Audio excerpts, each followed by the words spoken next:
This pump came from the O'Reilly. There is the whole manual, 2 pages, how to install that whole thing, right? Including the purging the air out of the system. They are speaking here about the technical service bulletin, which is considering installation of the thermostat. So apparently, when installing this water pump on model years 99 to 2003, use the supplied O-ring. This is due to the design of the thermostat housing's mounting surface. For models 2004 and later, use the supplied gasket. So it's either O-ring or the gasket. Very interesting. But back to the water pump itself, right? There are 2 old gaskets here. I will be not reusing those. The set came with the new ones. You can see them here. So this is what is going on the back of this water pump. But as you can see, it's moving, right? How you wanna stick it to it and install it on the engine. If we look together on the engine, right, finally, I can show you. These are these 2 areas. One is here, one is there, and there are no studs coming out which could hold those gaskets for us in the place while we are installing the pump. So we have to use a little trick to hold these gaskets in place and prevent them from slipping off. I will use very small amount of this gasket maker, right? I will apply it to the gasket and stick it to the body of the water pump, and that will hold it there for me for the purpose of installation. And I will really use just very little of it. As I said, the purpose is creating some sticky action, right, for here. I'm not trying to create new gasket. I just want to hold these parts in the place while installing them on that engine. Here you can see one of them ready, right? So I put it on in the correct place. I can see those holes for the bolts. They will be perfectly matching. And as you can see, it's not moving anymore, right? Slipping off. And that's all I needed. I will do the same with second one. And I'm almost ready to install it. And I said almost because I have to make sure that these surfaces are also perfectly clean, right? Both sides. I don't want to have any dirt there. So I need to take a razor blade and clean that. I made sure everything is perfectly clean. So I'm ready to come with the brand new pump, right? I'm ready to install it. What an exciting moment. Here we go. Everything is cool. I have a light there so I can see. And I want to perfectly match it, right? Can have one of the screws ready. That will help me to find that correct position. And when I will touch the engine, I will start putting one of the screws inside. And it will kind of help me hold it nicely in the position. Pay attention, right? I have to pay attention to not lose those gaskets, to make sure they are still nicely sitting in its place. And I'm carefully installing the whole unit. Right now I'm still installing these bolts in by the hand, right? And everything in beginning will be hand tight only with that 10 millimeters socket, 10 millimeter socket. I'm not going to use the power tools, there's no way, right? Because there's really important to seat that pump carefully on both sides equally, right? So I need to basically go in crisscross. Right now I'm still not tightening it, so it doesn't matter so much. But in the crisscross pattern, I need to keep switching the sides when I will start tightening it and bringing it closer to the engine. I will show you what I mean with that. And for me that includes also hand tight. So I will not hand tight these three and have these loose, right? I want to have both sides coming down towards the engine equally, so I don't do one side sooner than the other. So this, it's very little torque, right? Just grabbing that extension for the 10 millimeter. There's not much torque, and now I can finish all that. I will be grabbing, right, this is the last bolt that was a little bit behind, it shouldn't be. So I will be grabbing right now torque wrench and start using that. So I have here my snap-on electronic torque wrench. I know this pump's supposed to be torqued 11 foot-pounds, which is 15 Newton meters. So I will actually, for myself, start with 10 Newton meters instead of the final torque 15. And I will go crisscross, as I said already, right? And I will carefully start doing it. I didn't even use those 10 Newton meters yet. But that's for me, just show me where I am. Oh, you heard it? That was the first one, which I actually put to the 10. And I'm switching those bolts. Okay, that was 10. Now the other side. Right, 10. Now the other side. 10, right? So hopefully that gives you idea. I'm going, oh yeah, this one I didn't touch. 10. So I'm going crisscross. Now I can increase to the final torque 15 Newton meters. So let's go. I will go to 15, right? You see it right here. And again, crisscross. I will apply that final torque. Did you hear that? So I do the one which is opposite. Oh yeah. Here we go. Now I go with lower one.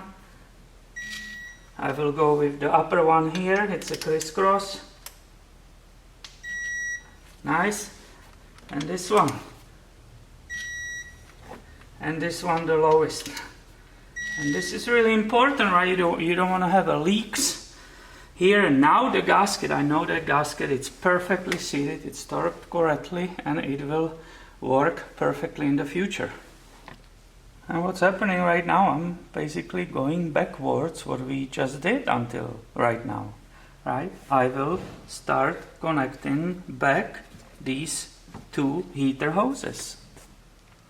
I will say it will be pretty logical step next to deal with this old thermostat. I have disconnected it from that lower radiator hose, the hose housing, so you can see how that thermostat sits inside. It looks there was supposed to be jiggle valve, but it's completely missing. It's pretty interesting. Yeah, this one definitely looks older, and there's a rubber also falling apart here, so good we are replacing it. And actually trying to remove that thermostat, I just clearly understood or find out, right, that this is a one unit, it's entire housing including this thermostat. This is not removable. And this is what they were talking about, right, in that TSB, Technical Service Bulletin, that this is one piece, and if you are removing it and putting new water pump, you're supposed to replace this O-ring, right?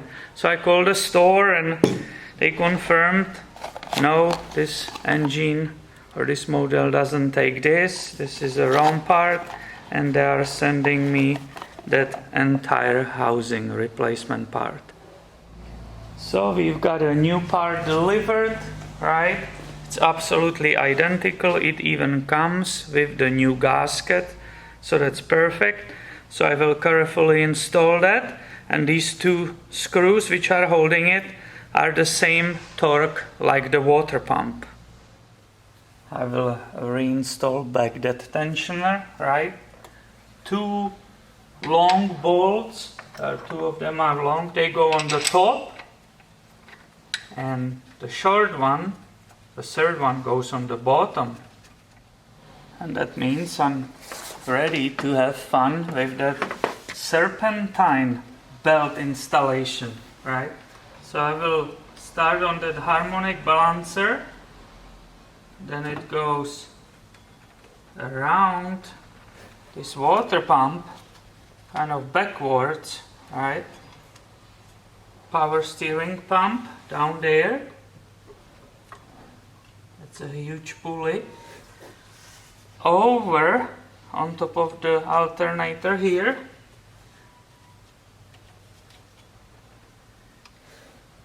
It will go underneath that idler, which is right here. And now the last thing is that tensioner, right?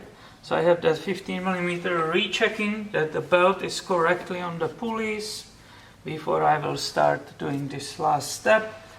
And this is nice. This is actually going really easy. And look, I go towards to you. There is enough play. This is really good one. I saw the tensioners and harmonic balancer belts, which are a nightmare because it's barely space to slip it on. But the range of this tensioner, it's very large. I like it. I consider this very easy. Excellent. This is nicely back, clean and routed good. That means that that cooling fan with its clutch can go back too, right? Which is very easy. You just match the thread, right? And start screwing it the normal way on that pulley. When it will hit end, I will grab the tools, which you saw already. Nice, it's right there. This pulley holder will help me to hold it the opposite way. It doesn't matter, right? You just have to adjust it here. Grab that water pump pulley. Right here, I got it. And that 36mm, and tighten that nut that the fan doesn't fall off. That's it. Perfect. I can continue in installing that top shroud, right? So just carefully watching for the details. There are like two guiding pins on the bottom one, so it's actually very easy to put it into place. Now I will use these four, right? You remember those plasticky ones, so that will hold it together nicely, the bottom and the top. I will not forget about these two 10mm screws, bolts, right? So I have installed back the upper radiator hose and this air intake. I'm ready to start filling the cooling system with the coolant. This one takes that orange Dex Cool, and right now before I will start it up, I will try to fill it as much as possible, right? Observing this reservoir. I don't want to overflow it, but I will try to put as much as I can inside, and then I will start up the engine. And now I'm going to start it up, right after I filled as much as possible. And back the exhaust tailpipe out of my garage because it will be idling for a while. And I'm going back in the engine area to check everything while it's running, right? Also, while the engine is running, you need to put the heater on, right? And on the speed number 1, and let that air bubbles, right, which were introduced, to get them out of the system. The blower needs to start blowing nice hot air. And after doing all this and observing the level, right, it's supposed to be somewhere right here, which I have it. Everything is closed. The ideal is go for the longer test drive so that thermostat will open, all that coolant will correctly circulate, including the cabin here, right? These are the lines for that heater, and everything will be okay. Then it cools down. Never open it when it's hot. It cools down. Recheck, right? The next day or day after, recheck if you have enough. It needs to be added because some air pockets were eliminated. It will be added, and that's it. I hope you find, guys, this video helpful and interesting, gives you any ideas, some ideas how this job is done. Please make sure you are subscribed. I have way more videos coming your way soon. Thank you for watching and have a great day.